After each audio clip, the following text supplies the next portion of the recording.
Hello, welcome to CRN. आज 6 सितंबर 2020 के current affairs और से ट्रेडिशनल जीएस क्वेश्चन डिस्कस करेंगे विद कंसेप्ट्स। तो आज का पहला न्यूज है कि डिफेंस मिनिस्टर इंडिया के राजनाथ सिंह एससीओ के डिफेंस मिनिस्टर के मीटिंग अटेंड करने गए थे मॉस्को। तो उन्हीं मीटिंग के साइडलाइन में चाइना के defence minister general Wei Feng से उनकी मुलाकात हुई और उन्होंने जो इंडिया और चाइना के जो बॉर्डर पे जो टेंशन चल रहा है उन दोनों के बीच में डिस्कशंस हुए हैं। तो उसी से रिलेटेड क्वेश्चंस है कि SCO, what is SCO? Shanghai Cooperation Organisation, इसका फुल फॉर्म है। तो इसके बारे में आपको ये जो ऑप्शंस दिए हैं इसके बारे में सही विकल्प बताना है। तो एससीओ का गठन 2001 में बीजिंग चीन में हुआ था। चीन में इसका बीजिंग में मुख्यालय है और 2001 में इसका गठन हुआ था। इसके सदस्य देश 8 हैं और 2017 में भारत इसका पूर्ण सदस्य बना। तो इसमें से तीनों सही हैं। 2001 में इसका गठन हुआ था संघाई कोऑपरेशन ऑर्गेनाइजेशन का, इसका मुख्यालय बीजिंग में है। इसके सदस्य देश 8 हैं और 2017 में भारत इसका सदस्य बना। आज का अगला न्यूज है कि दिल्ली गवर्नमेंट ने दोबारा से अपना एक प्रोग्राम है और लॉन्च किया है। उस प्रोग्राम का नाम है 10 हफ्ते 10 बजे 10 मिनट। तो ये तो करंट अफेयर्स के क्वेश्चन होगा कि हाल ही में किस गवर्नमेंट ने 10 हफ्ते 10 बजे 10 मिनट का प्रोग्राम लॉन्च किया है, तो वह है दिल्ली गवर्नमेंट। और ये जो प्रोग्राम है डेंगू विरोधी है। डेंगू रोग से निदान पाने के लिए, उस पर काबू पाने के लिए गवर्नमेंट ने प्रोग्राम लॉन्च किया है। तो अभी से साइंस से रिलेटेड क्वेश्चन बनता है कि डेंगू कौन से मच्छर के काटने से होता है? तो इसका आंसर है एडीज। एडीज मच्छर जो फीमेल मच्छर है उसके काटने से डेंगू होता है। और फर्स्ट जो एनोफेलिज है वो मलेरिया के कारण है, मलेरिया होता है इसके काटने से, और एडीज के काटने से डेंगू होता है। आज का अगला न्यूज है कि रेलवे बोर्ड के जो चेयरमैन है वीके यादव, ये इंपॉर्टेंट पर्सन हैं, तो इनका नाम भी याद रखना है कि रेलवे बोर्ड के चेयरमैन अभी कौन है, तो वीके यादव। ऐसे एक और रिलेटेड होता है कि रेलवे बोर्ड को अभी एक इसमें काफी सारे सुधार किए गए हैं। सुधार करने के बाद रेलवे बोर्ड के चेयरमैन का पद का नाम हो गया सीईओ एंड चेयरमैन। तो अभी रेलवे बोर्ड के फर्स्ट सीईओ कौन है, ये क्वेश्चन आता है, तो वह है वीके यादव, क्योंकि ये पोस्ट अभी क्रिएट किया गया है, चीफ एग्जीक्यूटिव ऑफिसर। पहले चेयरमैन बोला जाता था केवल, अभी सीईओ एंड चेयरमैन तो है VK Yadav, first CEO of Indian Railway Board. तो उनका कहना है कि जो इस तरह से वेटिंग लिस्ट काफी हो रहे हैं ट्रेन के रिजर्वेशन में, तो पॉपुलर रूट पे कुछ डुप्लीकेट्स ऑफ क्लोन ट्रेन चलाने के उनका प्रोग्राम है, वीके यादव रेलवे बोर्ड के सीईओ के। तो ये तो न्यूज हो गया, करंट न्यूज, इंपॉर्टेंट व्यक्ति का नाम भी हो गया इसमें। और इससे रिलेटेड क्वेश्चन है जिसमें कि भारत में पहला ट्रेन कहाँ शुरू किया गया था? Where was first train in India started? तो वह है मद्रास। मद्रास में पहली बार ट्रेन चला था इंडिया में। चलिए, मालगाड़ी ट्रेन था और पहला पैसेंजर ट्रेन थाने में चलाया गया था 1853 में। पैसेंजर ट्रेन 1853 में चला था, पैसेंजर ट्रेन था। लेकिन भारत में जब पहला ट्रेन की सेवा की शुरुआत करा है तो मद्रास में शुरू किया गया था मालगाड़ी सेवा। आज का अगला न्यूज है कि Bharat biotech company, Hyderabad based company, Hyderabad headquarter है इसका, जो कि कोरोना के वैक्सीन बनाने के लिए काम कर रही है और उस वैक्सीन का नाम दिया है कोवैक्सीन। तो उसका सेकंड फेज के ट्रायल की इजाजत गवर्नमेंट से उसको मिल गया है। तो ये तो न्यूज हो गया कि कौन सी कंपनी कोवैक्सीन बना रही है, भारत बायोटेक।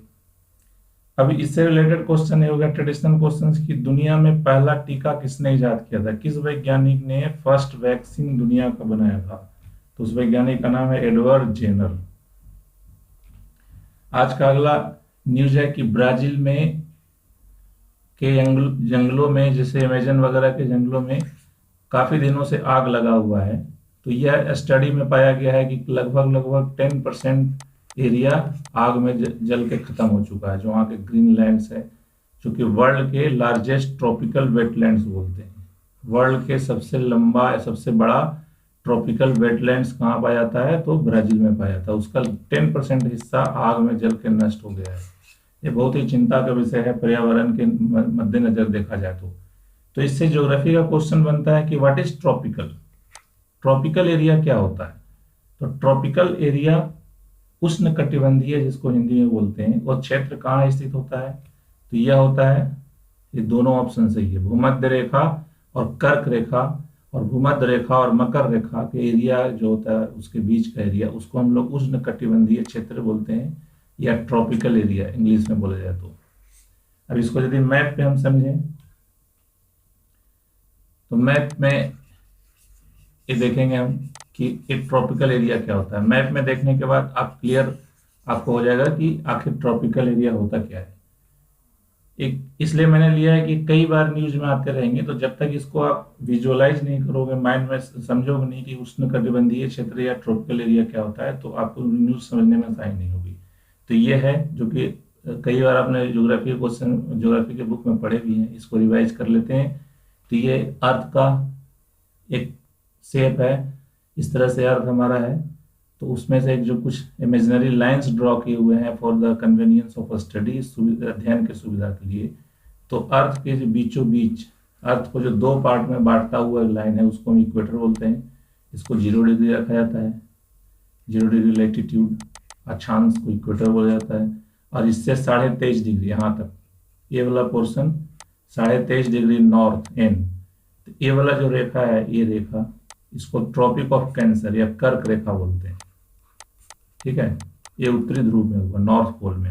और जब इक्वेटर या भूमध्य रेखा जो है, इससे जब दक्षिण की तरफ हम जाते हैं 23.5 डिग्री दक्षिण की तरफ, तो ट्रॉपिक ऑफ कैप्रिकॉर्न, जिसको मकर रेखा भी बोलते हैं, मकर रेखा, ये हो गया मकर रेखा, ये हो गया कर्क रेखा। तो 0 डिग्री से ऊपर 23.5 डिग्री नॉर्थ में कर्क रेखा है, ट्रॉपिक ऑफ कैंसर, और 0 डिग्री से दक्षिण में, मैप में ऊपर नॉर्थ होता है और नीचे दक्षिण, तो 23.5 डिग्री ट्रॉपिक ऑफ मकर रेखा है। तो ये दोनों के जो बीच का एरिया हुआ, ये वाला एरिया आप देख रहे हो, रेड वाला एरिया, इसी को हम लोग बोलते हैं ट्रॉपिकल जोन।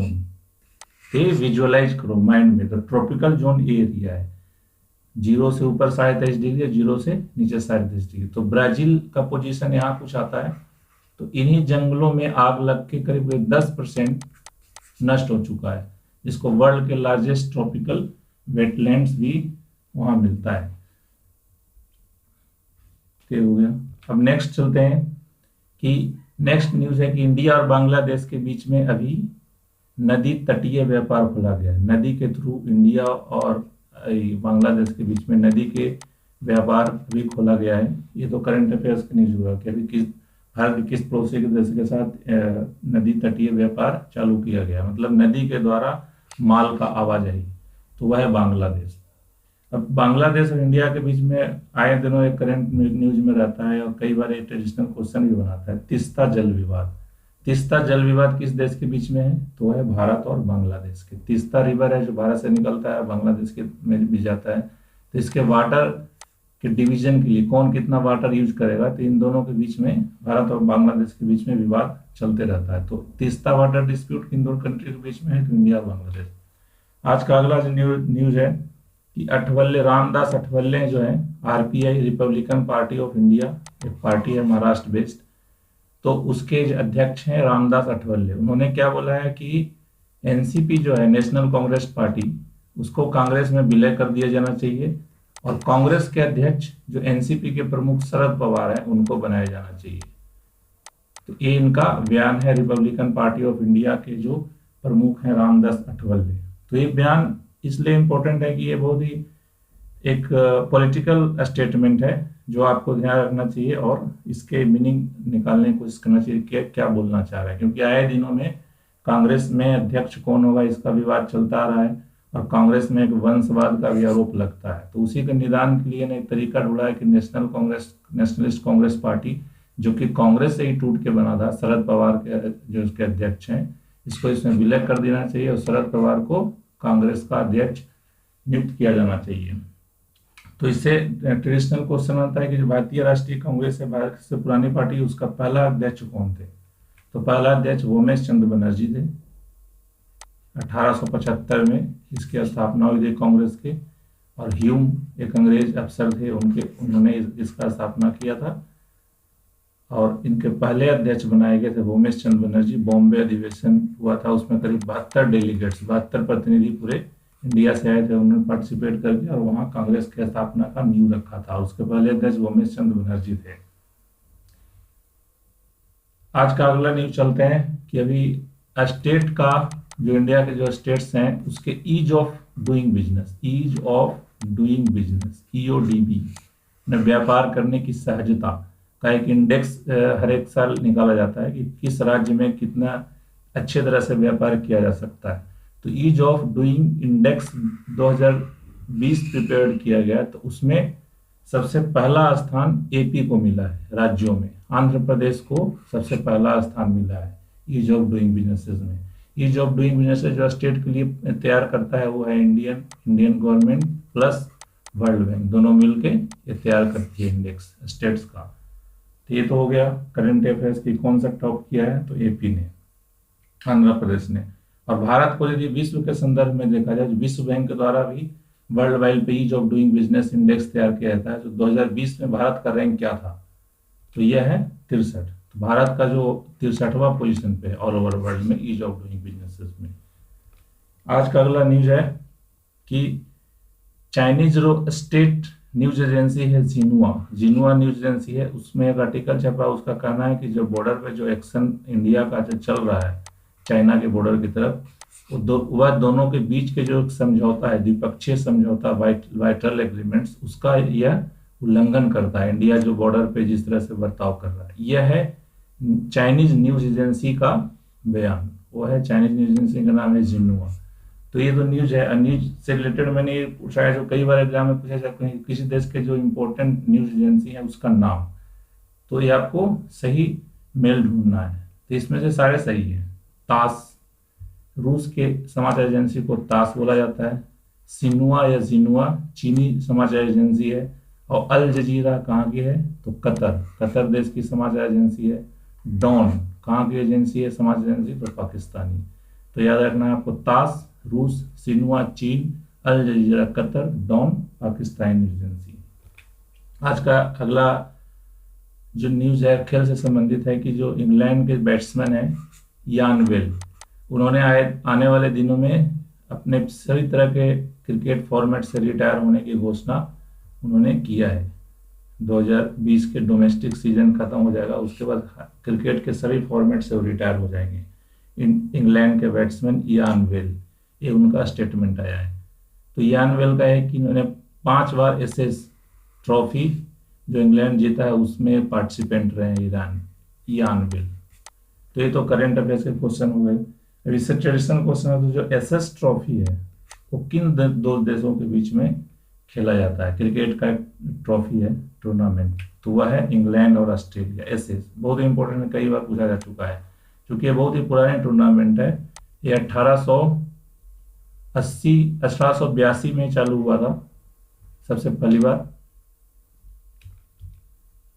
और ये इंग्लैंड और ऑस्ट्रेलिया के बीच में खेले जाने वाला बहुत ही पुराना टूर्नामेंट है, इंग्लैंड और Australia Ashes trophy. That's all today answer दिया हुआ है हमने। और इसी तरह से करंट अफेयर्स और ट्रेडिशनल क्वेश्चंस में डिस्कस करते हैं, जो कि it's very very important. Then you like, subscribe and forward to your friend.